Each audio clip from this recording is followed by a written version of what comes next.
Momentos inolvidables, esos que quedan grabados en el alma para siempre.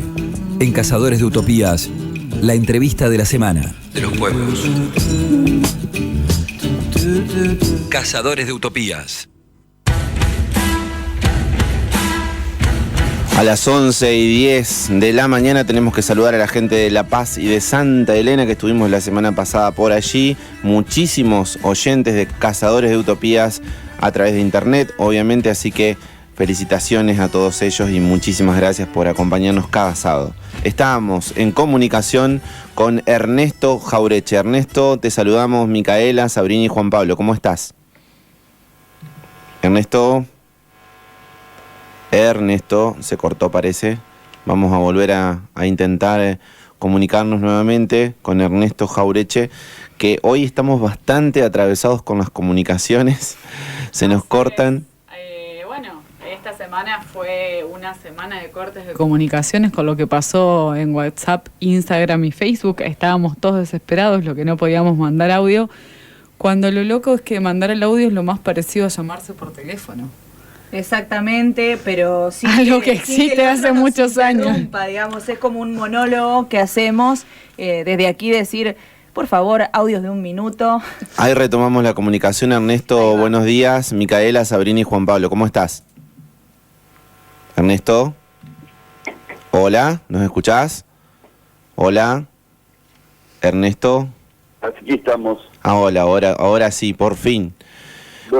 ¿Cómo va todo? Tuvimos la posibilidad de compartir un lindo guiso el sábado pasado aquí en Paraná y me enteré de que había sido uno de los autores de aquel monumental documental de la década del 90 denominado Cazadores de Utopías, que le da nombre a este programa de radio. Así es, nos han copiado el nombre, sí. Yo soy el autor de la investigación, del guión y bueno, y de la producción de esa película. ¿Cuáles son los...? Blaustein, que dijo el Coco Blaustein. Exactamente. ¿Cuáles son los recuerdos de aquel documental y sobre todo por la capacidad de síntesis de muchos espacios de militancia de la década del 70, de donde provenís vos? Bueno, yo te digo, si vos te retrotraes a la época en que eso fue producido, en los 90, ese documental es la primera vez que un ex montonero, bueno, en realidad el que fue montonero no deja de serlo nunca más, aunque quiera. Eso le pasa, viste, como ser judío más o menos, no te lo sacas más de encima.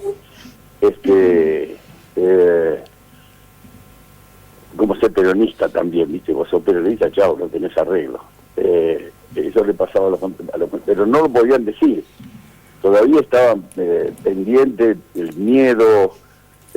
Habíamos vivido nosotros 18 años de golpes de Estado sistemáticos y el golpe espantoso y el genocidio del 76, y muchos de los allí entrevistados son compañeros que vivieron en la clandestinidad todo ese tiempo o que estuvieron en la cárcel muchos años. Entonces fue muy largo, muy laborioso y tardaron mucho en los compañeros en animarse a decir yo fui montonero. Ese documental rompió ese hielo, permitió que los compañeros se pudieran manifestar y explicar además quiénes eran y por qué hicieron lo que hicieron, no por qué escribieron esa página de la historia argentina. ¿Estás ahí? Sí. Sí, antes fue el miedo y ahora ¿no te parece que es un poco el odio, un poco la división social lo que hace que se rompa el tejido y se rompan los lazos de solidaridad para construir un pensamiento nacional? Sí, pero lo que pasa es que ya a esta altura está instalado Montoneros como un pedazo de la historia imposible de borrar, imposible de eliminar, es un acontecimiento inevitable de cualquiera que analiza esa etapa de nuestra historia. Esa es la diferencia, más allá de que se nos quiera, se nos ame, o se nos odie, o se nos discrimine. Más allá de eso, Montoneros es historia. El valor de ese documental fue incorporar ese pedazo de nuestra historia política a la cotidianidad, a la vida y sobre todo a la descripción de nuestro pasado, ¿no? Sí, Ernesto, ¿cómo ves la realidad de la Argentina? ¿Habrá alguna posibilidad de revertir esta situación de desigualdad en la distribución de la riqueza, que es uno, o quizá el objetivo más importante que hay que poner en discusión por este tiempo?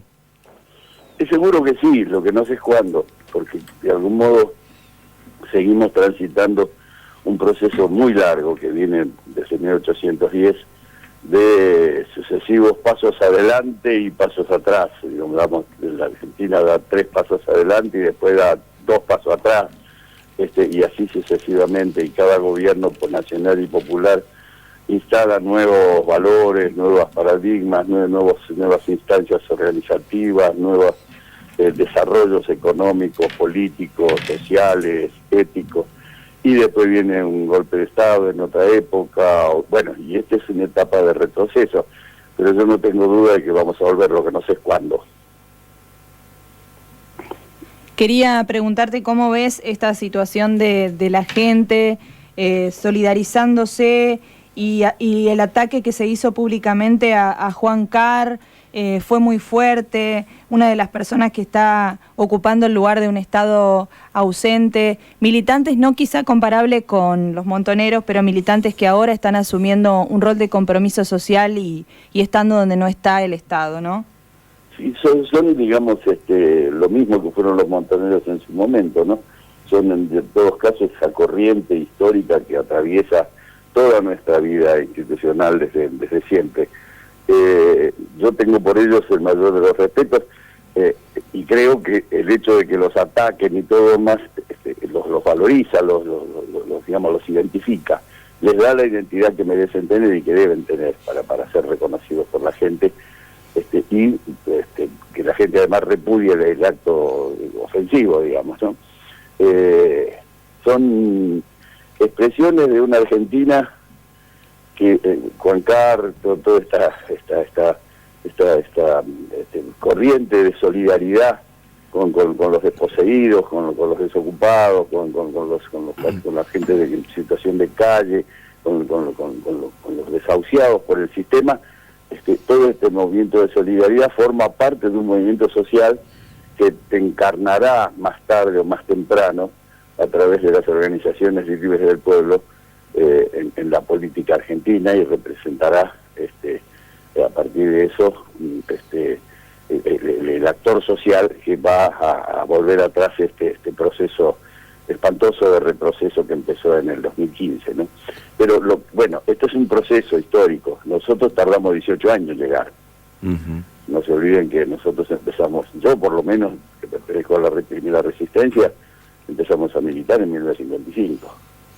Ernesto, en relación con la conformación del sujeto político, de actores con conciencia social, de comunidad organizada, ¿cómo ves la militancia actual y cuál es la crítica que haces del proyecto nacional y popular en ese sentido que gobernó desde 2013 a 2015?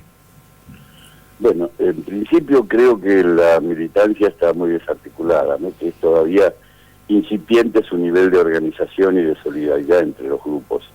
Hay diferentes organizaciones, grupos, que no logran constituir una corriente general que pese, que tenga verdadera dimensión de peso. Sí consiguen movilizar a su gente, consiguen sacarla a la calle, ocupar las calles, hacer grandes actos, pero el salto que falta es el salto de la lucha reivindicativa a la lucha política. Es decir, hay una etapa de lucha que es la que organiza las bases sociales, la que organiza al pueblo, que es la lucha, qué sé yo, por el cordón cuneta, por la comida, por la salud, por la educación.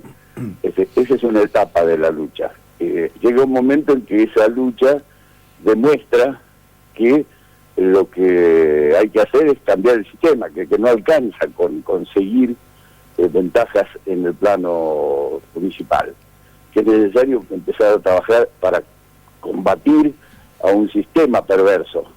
Esa es la etapa política, cuando de la lucha reivindicativa se salta a la lucha política, viene un proceso de autoorganización, de construcción ya de organizaciones más permanentes y sobre todo más profundas en la sociedad, más arraigadas, más jugadas, más solidarias, más audaces, más valientes.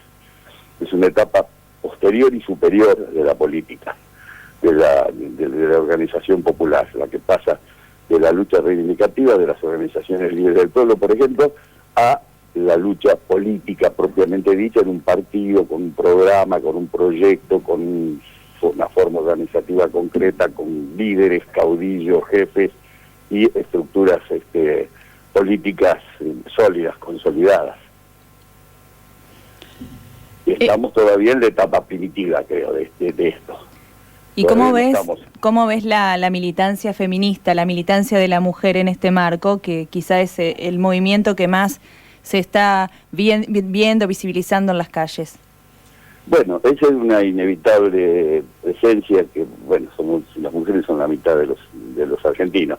Es inevitable que en algún momento se produjera este despertar y, bueno, se avanzara. Más bien se recuperara una historia de lucha por el espacio y de lucha por la participación que empezó allá por el 52, digamos, por poner una fecha, a partir del voto femenino.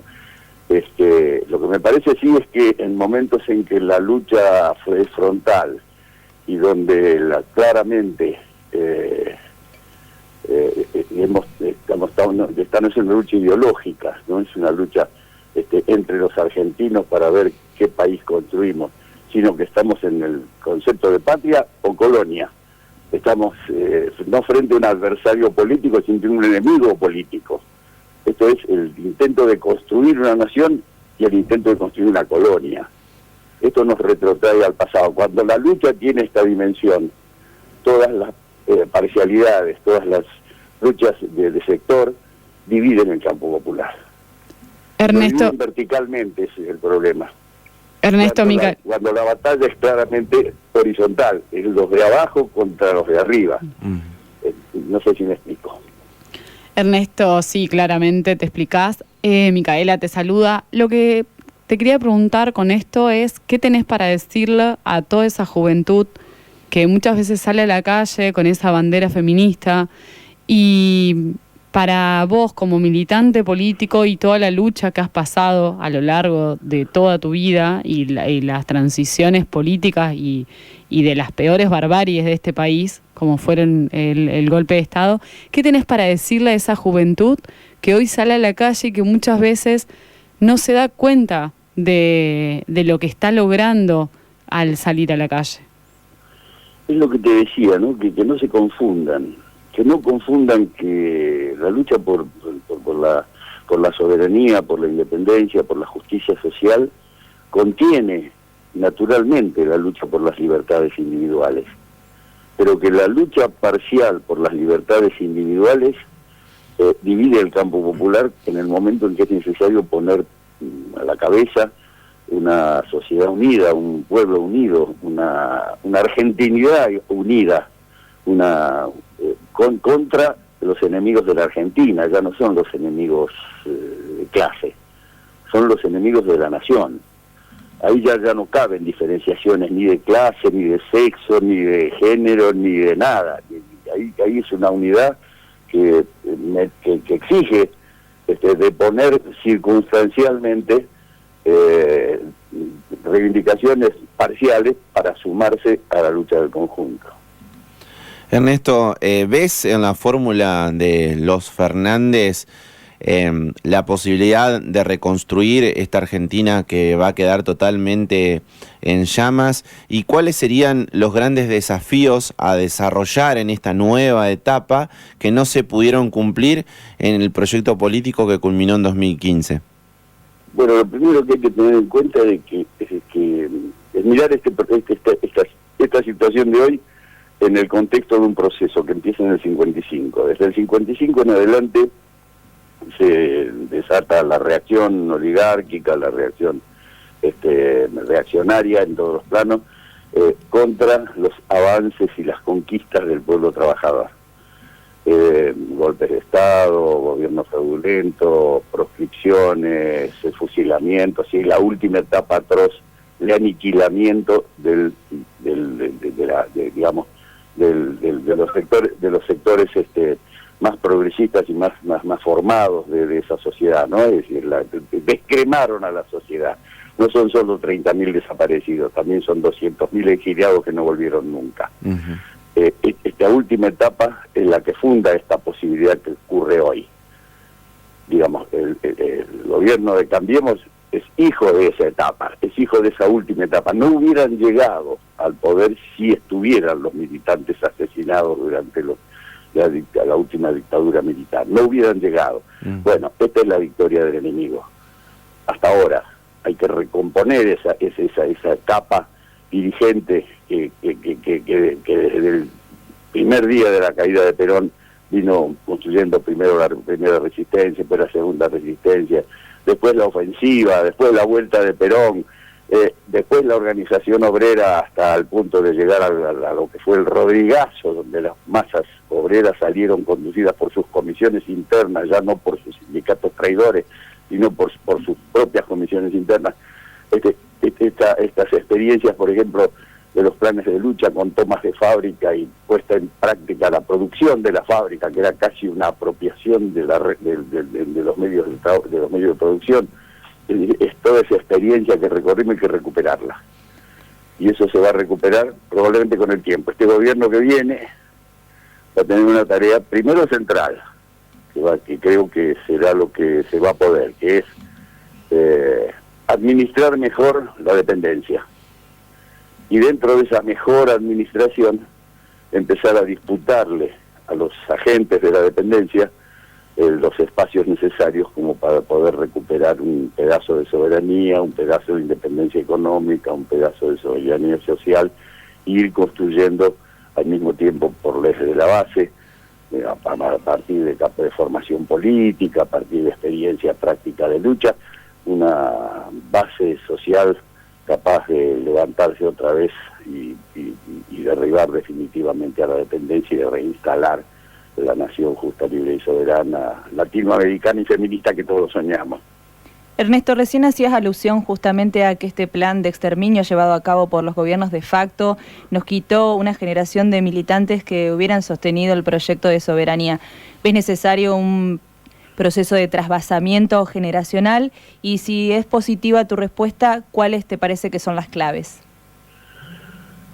Los procesos de trasvasamiento generacional no son dictado de nadie, son una consecuencia natural de la vida. Los dirigentes anteriores, primero, se ponen viejos, los viejos se ponen conservadores, y en todo caso se ponen conservadores porque conocen un país que se fue transformando y no pueden dar cuenta de esa transformación. Y por otro lado, en el otro campo, digamos, hay los jóvenes que están avanzando, pero todavía sin la experiencia de los viejos, y tratando de reemplazarlos al mismo tiempo que ejercen el ejercicio concreto de la política. Bueno, los procesos de transferencia del poder de un sector etario a otro sector etario son naturales, sistemáticos, y digo, no los dicta nadie. Aunque Perón dijo en su momento trasvasamiento generacional, la juventud ya estaba en la calle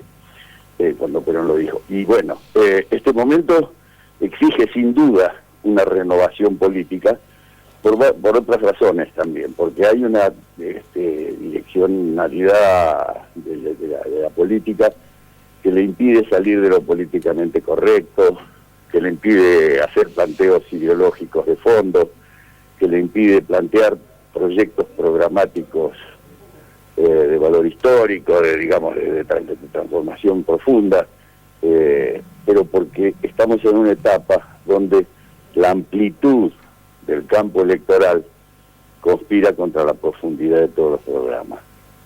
Es una etapa de, es una especie de como se dice, de lugar de cambio, ahí no me sale la palabra de las puertas, como tiene las puertas, bueno, ese es el momento que estamos viviendo. Por eso digo, no hay que confundirse. Esto que estamos viviendo no es la política en los términos en que nosotros la entendemos, o la entendimos nosotros en su momento. Este es un momento de transferencia de de una situación política a otra a partir de un acuerdo nacional generalizado que no ofrece alternativas ni sociales, ni políticas, ni económicas, ni históricas, de cambio de fondo. Hay que transitarlo, después veremos. Ernesto, querido, como para ir cerrando la mañana, te pregunto dos cuestiones. Una, ¿qué le suma Alberto a Cristina?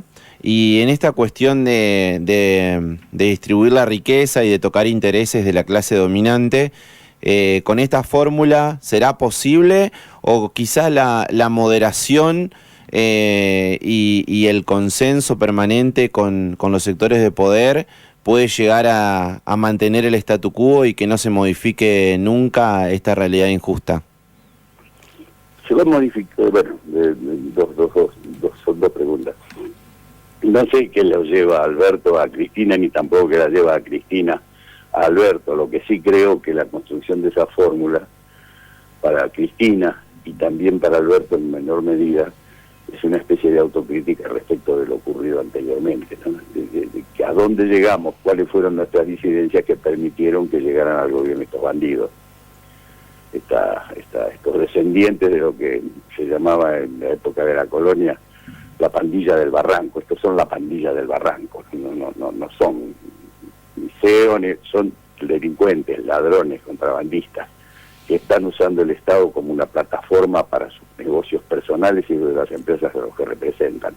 Que haya llegado esto al poder habla de una debilidad espantosa de nuestra parte, de divisiones inaceptables, inconcebibles, que hicieron posible esto. El acuerdo entre Cristina y Alberto habla de una enorme humildad por parte de Cristina, de una grandeza de Cristina, de bajarse del podio, de la persona más votada, más querida hoy día por las clases subordinadas.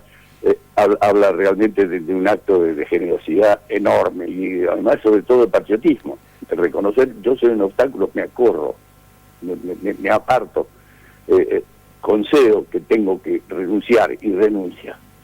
Y Alberto acompaña este proceso también con su propia autocrítica, porque desde el otro lado él también contribuyó a este proceso que estamos, a la caída del 2015. Él también, y al asociarse a Cristina, está también renunciando, haciendo también un acto de generosidad y de grandeza al constituir una fórmula con una mujer que sabe que lo puede llegar a opacar y a aplastar a lo largo, porque la potencia de uno y de otro es muy diferente. Yo creo que Cristina en este caso está resignando esa potencia transformadora, discursiva, política que tiene, la está postergando tal vez para una etapa superior de la política. Por ahora es el acto de generosidad que nos demanda a todos los argentinos ser consecuentes con ella. Entender que ese renunciamiento es un renunciamiento circunstancial y en mérito a una coyuntura particular, no a un programa, un proyecto, una utopía de país justo, libre, soberano, latinoamericano y feminista. Eso sigue en pie y eso lo vamos a seguir construyendo desde abajo. Nuestro programa se llama Cazadores de Utopías, profundamente inspirado por el largometraje de gran compromiso político del que has formado parte. Queremos preguntarte cuáles son tus utopías actualmente, Ernesto. Te digo, con 80 años, uno está lleno de aspiraciones que no va a ver realizadas. Nunca más apropiada la palabra utopía en su sentido menos político, en su sentido más filosófico que para un tipo de mi edad. Lo que yo sueño es que alguna vez recuperemos las solidaridades que en la década del 70 nos permitieron constituir lo que fue probablemente el más alto nivel de organización ideológico y político de la historia del movimiento nacional en la Argentina, que fue la década del 70, el peronismo de la década del 70, que se reconstituya eso. Esa es mi utopía, sin la existencia de un nuevo movimiento, que tal vez no se llame peronismo, quién sabe cómo se va a llamar, quién sabe cómo se reconstituye el movimiento nacional, porque la derrota del 15 no es una derrota de Cristina, ni del kirchnerismo, ni del peronismo, es una derrota del movimiento nacional.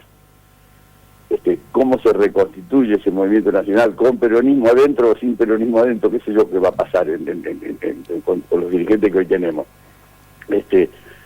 Pero mi utopía es esa, que se reconstituya, el tejido social argentino, que se reconstituyan las solidaridades, que volvamos a pensar la política como servicio y que empecemos otra vez a imaginar un proyecto de amor, un proyecto de entrega, un proyecto heroico, digamos, ¿no? Que volvamos a pensar la política en esos términos. Esa es mi utopía, creo que va a ocurrir, pero no sé cuándo. Ojalá que sí. Para mí está como lejos. Ojalá que sí, que sea pronto. Ernesto, un enorme placer haber podido charlar con vos. Nos queda muchísimo por seguir hablando. Quizá te vamos a volver a molestar en otra ocasión y te mandamos un fuerte abrazo desde Paraná. Igualmente, muchas gracias y bueno, y saludo a los que nos están escuchando. Un fuerte abrazo. Estar en Entre Ríos, el lugar donde, en Paraná además, donde están los restos del papá. Exactamente. Un abrazo grande. Entre otras cosas, se arrancaron la placa del cementerio. Para variar, sí, así es. Reponer la placa, vamos a hacer algún acto para reponer. Ahí hay 2 jaureches. Vamos a trabajar para eso. Dale. Contá con nosotros, Ernesto. Hasta pronto. Hasta pronto. Ernesto Jaureche pasó así en la mañana de Cazadores de Utopías.